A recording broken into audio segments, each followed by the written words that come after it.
GIT की smart class में आप सभी का स्वागत है। और फंडामेंटल की इस क्लास में आज हम लोग पढ़ने वाले हैं मेमोरी के बारे में। देखिए, सबसे पहले अगर हम मेमोरी के बारे में बात करें तो कंप्यूटर के अंदर कौन कौन सा मेमोरी पाया जाता है और किस मेमोरी का क्या नाम होता है, वही आज की क्लास में हम लोग पढ़ने वाले हैं। जैसे क्या होता है, मोबाइल भी हम लोग खरीदते हैं तो उसमें भी मेमोरी होता है। तो सेम ऐसे ही अगर हम कंप्यूटर के बारे में बात करें तो कंप्यूटर में भी कितने प्रकार की मेमोरी होती है और किस मेमोरी का क्या नाम होता है, वही आज की क्लास में आपको समझना है। तो देखिए, सबसे पहले यहाँ पे इंट्रोडक्शन में यहाँ पे बताया जा रहा है कि जब हम कोई भी डाटा अस्थायी या अस्थायी रूप से स्टोर करते हैं तो वह कंप्यूटर की मेमोरी में स्टोर होता है। समझ में आ रहा है ना? यहाँ पे बताया जा रहा है कि जब हम कोई भी डाटा अस्थायी या अस्थायी रूप से स्टोर करते हैं तो वह कंप्यूटर की मेमोरी में स्टोर होता है। इस आधार पर हम यह कह सकते हैं कि मेमोरी वह प्लेस है जहां हम अस्थायी या अस्थायी रूप से डेटा को स्टोर करते हैं। और कह रहा है कि मेमोरी में स्टोर किया गया डाटा 0 या 1 के रूप में परिवर्तित हो जाता है। 0 तथा 1 को संयुक्त रूप से बाइनरी डिजिट यानी कि बिट कहा जाता है और यह बिट कंप्यूटर की मेमोरी को मापने की सबसे छोटी इकाई होती है। और फिर यहाँ पे बताया जा रहा है कि 8 बिट मिलकर के एक बाइट बनाते हैं, जो एक कैरेक्टर लेटर डिजिट सिंबल को स्टोर करने के लिए आवश्यक मेमोरी होता है। और कंप्यूटर की मेमोरी को मापने के विभिन्न यूनिट्स निम्नलिखित होते हैं। बस आप ये समझिए कि कंप्यूटर में जब हम डेटा स्टोर करते हैं तो वो हमारे कंप्यूटर की मेमोरी में ही स्टोर होता है, चाहे वो डेटा अस्थायी रूप में सेव हो या अस्थायी रूप में सेव हो। अगर अस्थायी में सेव होगा तो भी मेमोरी में सेव होगा, और अस्थायी में सेव होगा तो भी मेमोरी में ही सेव हो पाएगा। जैसे कि मान के चलिए कि जो भी डेटा का हम प्रैक्टिकल करते हैं उस डेटा को हम अपने कंप्यूटर में स्टोर करके रखते हैं, ताकि कल की डेट में अगर हम उस कंप्यूटर पे बैठे हैं तो वो डेटा हमारा लॉस ना हो, हमारा डेटा हमारे पास मिल जाए। तो इसके लिए हमारी कंप्यूटर में मेमोरी पाया जाता है।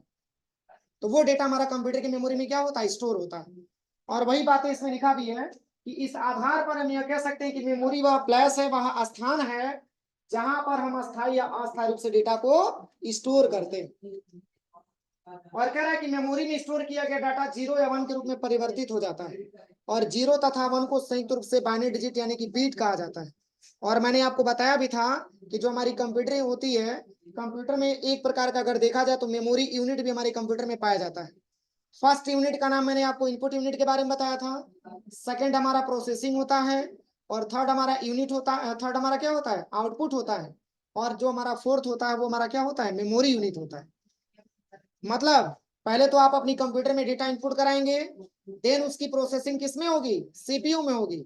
और जब सीपीयू में प्रोसेसिंग हो जाएगा तो हमको रिजल्ट मिलेगा, उसी रिजल्ट को हम आउटपुट डिवाइस बोलेंगे। इसके साथ साथ उसी आउटपुट को हम अपनी कंप्यूटर में क्या करते हैं, सेव करके रखते हैं। समझ में आ रहा है ना? अपनी मेमोरी में हम सेव करके रखते हैं।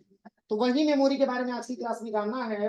और कह रहा है कि मेमोरी में स्टोर किया गया डाटा 0 1 के रूप में परिवर्तित हो जाता है। मतलब जब तक हमारी कंप्यूटर में डेटा स्टोर होता है वो 0 और 1 के फॉर्म में स्टोर होता है, जिसको बाइनरी डिजिट यानी कि बीट कहा जाता है। हमारी कंप्यूटर बाइनरी लैंग्वेज को ही समझ पाता है, ये हिंदी और इंग्लिश लैंग्वेज को नहीं समझ पाता है। और यहाँ लिखा भी है 0 तथा 1 को संयुक्त रूप से बाइनरी डिजिट यानी कि बीट कहा जाता है। और कह रहा है कि यह बीट कंप्यूटर की मेमोरी को मापने की सबसे छोटी इकाई होती है। और कह रहा है कि 8 बीट मिलकर के एक बाइट बनाते हैं, जो एक कैरेक्टर लेटर डिजिट सिंबल को स्टोर करने के लिए आवश्यक मेमोरी होता है। मतलब कंप्यूटर की मेमोरी को मापने की जो सबसे छोटी इकाई होती है वो क्या होती है, बीट होती है। क्या होती है, बीट होती है। इसके ऊपर भी बहुत सारे मात्रक हैं, ये सब मात्रक के बारे में हम लोगों ने जाना जाएगा। ये बहुत सारे इसके मात्रक होते हैं, मगर अगर देखा जाए तो सबसे पहले जो बीट होता है वो बीट सबसे छोटी यूनिट होती है जो कंप्यूटर में डेटा को स्टोर करने के लिए आवश्यक मेमोरी होता है। अब कौन कौन सी मेमोरी होती है, तो इसमें बहुत सारे मेमोरी का नाम भी दिया गया। देखिए यहाँ पे सबसे पहले एचडीडी दिया हुआ है, और एचडीडी का पूरा नाम होता है हार्ड डिस्क ड्राइव। और इसके बाद से एसएसडी आता है। एसएसडी भी एक प्रकार की मेमोरी है, सॉलिड स्टेट ड्राइव इसको बोला जाता है। अब इसके बाद से हमारा आता है फ्लैश ड्राइव, और इसके बाद से डीवीडी आता है और सीडी आता है। और इसके साथ ही साथ हमारे रूम भी आते हैं, रूम का पूरा नाम रीड ओनली मेमोरी होता है। और इसके बाद से डिस्केटी भी आता है, इसके बाद से एक्सटर्नल एचडीडी भी आता है और रैम भी आता है। इतने सारे मेमोरी के कैटेगरी है जिसको मेमोरी के नाम से जानते हैं। इसमें आपका प्राइमरी मेमोरी भी है और इसमें आपका सेकेंडरी मेमोरी भी है। तो इसी स्ट्रक्चर के बारे में यहाँ पे बताया जा रहा है कि वह कौन कौन सा ऐसा मेमोरी है जिसको प्राइमरी में रखा जाएगा और कौन सा ऐसा मेमोरी है जिसको सेकेंडरी में रखा जाए। तो इतने सारे मेमोरी के बारे में हमको क्लास में पढ़ना है। तो जैसे कि टाइप्स ऑफ मेमोरी में दिया है, एक आपका प्राइमरी मेमोरी जिसको इंटरनल मेमोरी के नाम से जानते हैं, और एक हमारा होता है सेकेंडरी मेमोरी जिसको एक्सटर्नल मेमोरी के नाम से हम जानते हैं। तो प्राइमरी मेमोरी में कौन कौन सा मेमोरी आता है? तो प्राइमरी मेमोरी में आपका आता है सीपीयू मेमोरी, और इसके बाद से आता है मेन मेमोरी। तो प्राइमरी मेमोरी में सीपीयू मेमोरी में जो आता है, एक आपका है रजिस्टर मेमोरी और दूसरा आपका केस मेमोरी। और जो हमारा मेन मेमोरी में आता है वो हमारा रैम है और रोम। तो रैम के अंतर्गत तो दो प्रकार के रैम आते हैं, एक आपका डायनेमिक रैम और एक आपका स्टैटिक रैम, जिसको शॉर्ट में डी रैम के नाम से बोला जाता है और स्टैटिक को शॉर्ट में एस रैम के नाम से जाना जाता है। समझ में आ रहा है? इसके बाद से अगर हम रोम के बारे में बात करें तो रोम में तीन प्रकार का रोम आता है आपका, देखिए, एक आपका पी रोम है और एक आपका ई पी रोम, और फिर इसके बाद से ई पी रोम आता है। और सेकेंडरी मेमोरी में तो इतने सारे मेमोरी आपके आते हैं, जैसे मैग्नेटिक टेप हो गया आपका, मैग्नेटिक डिस्क हो गया आपका, ऑप्टिकल डिस्क हो गया, फ्लैश मेमोरी हो गया, ये सब हमारे सेकेंडरी मेमोरी के अंतर्गत आते हैं। तो एक्चुअल में अगर देखा जाए तो प्राइमरी मेमोरी है क्या, वो कौन सी ऐसी मेमोरी जिसको हम प्राइमरी मेमोरी बोल सकते हैं? तो यहाँ पे प्राइमरी मेमोरी के बारे में डिटेल में आपका दिया हुआ है, देखिए। पहले तो इसके बहुत सारे मात्रक दिए गए हैं, इस मात्रक का क्या नाम होता है इसके बारे में हम समझा दे पहले। देखिए, 0 और 1 को संयुक्त रूप से बाइनरी डिजिट यानी कि बीट कहा जाता है, जो मैंने अभी आपको बताया। कंप्यूटर मेमोरी को मापने की सबसे छोटी इकाई क्या होती है? बीट होती है, सबसे टॉप में रखा गया है। इसके बाद से 4 बिट्स मिलते हैं तो 1 नीबल बनता है। ये सब मेमोरी के मात्रक दिए गए हैं। और इसी के साथ साथ जब 8 बिट मिलेगा तो 1 बाइट बनता है, और 1024 बाइट मिलता है तो 1 केबी बनता है, जिसको किलो बाइट बोला जाता है। और 1024 जब केबी मिलता है तो 1 एमबी बनता है, जिसको मेगा बाइट बोला जाता है। और 1024 एमबी मिलता है तो 1 जीबी बनता है, और 1024 जीबी मिलता है तो 1 टीबी बनता है, जिसको हम टेराबाइट के नाम से जानते हैं। ये सारे के सारे मेमोरी के क्या है? मात्रक हैं। इससे बड़ा भी मात्रक है, लेकिन यहाँ तक सीमित देखा गया आपको। मतलब 1 टीबी अगर देखा जाए तो 1 टीबी का मतलब होता है टेराबाइट, जो बहुत सारे डेटा को स्टोर करने के लिए होता है। और जीबी इससे छोटा होता है, और एमबी जीबी से छोटा होता है, और एमबी से छोटा कौन होता है? केबी होता है। समझ में आ रहा है ना? सबसे छोटा मात्रक वो आपका बीट होता है। कोई दिक्कत किसी को? अब चलिए, यहाँ पे अगर हम बात करें सबसे पहले प्राइमरी मेमोरी के बारे में, तो प्राइमरी मेमोरी होता क्या है? वह कौन कौन सा ऐसा मेमोरी है जिसको हम प्राइमरी मेमोरी बोल सकते हैं? तो देखिए, यहाँ पे प्राइमरी मेमोरी के बारे में लिखा हुआ है कि प्राइमरी मेमोरी प्रोसेसर के साथ वर्क करती है। किसके साथ? प्रोसेसर के साथ वर्क करती है। और कह रहा है कि जब प्रोसेसर डाटा को प्रोसेस कर रहा होता है तो उस टाइम वो जिस मेमोरी को यूज कर रहा होता है वो सभी प्राइमरी मेमोरी कहलाती है। एक प्रोसेसर की बात हो रही है, जो प्रोसेसर पाया जाता है सीपीयू के अंदर। कहाँ पे पाया जाता है? सीपीयू के अंदर। और उसी प्रोसेसर के साथ आपकी प्राइमरी मेमोरी काम करता है। सीधा बैठिए आप लोग, सीधा, सोना नहीं है। समझ में आ रहा है ना? और यहाँ पे कह रहा है कि जब उस डेटा को जिस मेमोरी को यूज कर रहा होता है वो सभी प्राइमरी मेमोरी कहलाती है। यहाँ पे बताया जा रहा है कि प्राइमरी मेमोरी प्रोसेसर के साथ कार्य करती है, और प्रोसेसर जब डाटा को प्रोसेस कर रहा होता है तो उस टाइम वो जिस मेमोरी को यूज कर रहा होता है वो सभी प्राइमरी मेमोरी कहलाती है। और यह प्रोसेसर के सप्लीमेंट यानी कि सहायक के रूप में प्रयोग की जाती है। और कह रहा है कि जो प्रोसेसर को सपोर्ट करती है या फिर प्रोसेसर के साथ यूज होती है, इसे हम प्रोसेसर का पार्ट भी कह सकते हैं। आप यूं समझिए कि जो आपकी प्राइमरी मेमोरी होती है ये काम करती है किसके साथ? प्रोसेसर के साथ काम करती है। और यहाँ पे लिखा भी है कि प्रोसेसर जब डाटा को प्रोसेस कर रहा होता है तो उस टाइम जिस मेमोरी का यूज कर रहा होता है वो सभी प्राइमरी मेमोरी कहलाती है। अब बताइए, प्रोसेसिंग की बात आ गई और प्रोसेसर की बात आ गई, तो प्रोसेसिंग करता कौन? कौन करता है प्रोसेसिंग? सीपीयू करता है। तो सिंपल सी बात है, सीपीयू में प्रोसेसर लगा होगा, अब उसी से प्रोसेस करके ये डेटा का रिजल्ट आपको दिखाने का काम करता है। और यहाँ पे लिखा भी है कि जैसे कि रैम हो गया, रोम हो गया, केस मेमोरी हो गया, वर्चुअल मेमोरी हो गया, ये सब एक प्रकार की प्राइमरी मेमोरी के अंतर्गत आता है। तो जैसे कि मैंने अभी आपको बताया प्राइमरी मेमोरी का वर्क क्या होता है, तो ये अपना प्रोसेसर के साथ वर्क करता है, और इसको प्रोसेसर क्या करता है? सपोर्ट भी करता है। और ये प्रोसेसर के साथ जुड़ा होता है, इसीलिए इसको हम प्रोसेसर का पार्ट भी कह सकते हैं। चूंकि प्रोसेसर का ही एक हिस्सा है, तो प्रोसेसर का एक पार्ट भी हम इसको बोल सकते हैं, एक प्रकार की प्राइमरी मेमोरी। अब चलिए, इसमें पहला आपका आता है क्या, रैम। और रैम का पूरा नाम होता क्या है, रैंडम एक्सेस मेमोरी। और यही रैम का फिगर आपका दिया गया है, देखिए एक आपका डेस्कटॉप का रैम है और एक आपका लैपटॉप का रैम। डेस्कटॉप की जो रैम होती है लैपटॉप की रैम से क्या होती है, बड़ी होती है। और इसका पूरा नाम होता है रैंडम एक्सेस मेमोरी। और कह रहा है कि इसे मेन मेमोरी भी कहा जाता है, क्योंकि कंप्यूटर में जो कुछ भी हम वर्किंग करते हैं और जो भी डेटा इनपुट करते हैं ओपन करते हैं वो सारी वर्किंग रैम के ऊपर होती है। समझ में आ रहा है ना, रैम को हम मेन मेमोरी के नाम से क्यों जानते हैं, क्योंकि जो भी आप अपनी कंप्यूटर पे वर्क करेंगे वो सारा का सारा आपका प्राइमरी मेमोरी यानी कि रैम पर ही होता है। आप कोई डेटा इनपुट कराते हैं, ओपन करते हैं, वो सारी वर्किंग आपके रैम के ही ऊपर होती है। अब यहाँ पे क्या लिखा है, कह रहा है कि स्क्रीन पर आप जो कुछ भी देख पा रहे हैं वो सब रैम पर होता है। स्क्रीन पर हम प्रेजेंट में जो भी देख रहे हैं वो सब रैंडम एक्सेस मेमोरी पर ही होगा। और यहाँ पे लिखा है कि हम जो कुछ भी टाइपिंग करते हैं, वीडियो देखते हैं या जो भी वर्किंग करते हैं वो सब रैम पर होता है। मतलब अपनी कंप्यूटर में ओवरऑल आप जो भी वर्किंग करते हैं वो सारा का सारा रैंडम एक्सेस मेमोरी पर ही होता है। और कह रहा है कि कीबोर्ड या माउस से हम जो भी डेटा इनपुट करते हैं वो सबसे पहले रैम में स्टोर होता है और फिर उसके बाद अलग अलग मेमोरी में ट्रांसफर किया जाता है। इसीलिए रैम को मेन मेमोरी के नाम से भी जाना जाता है।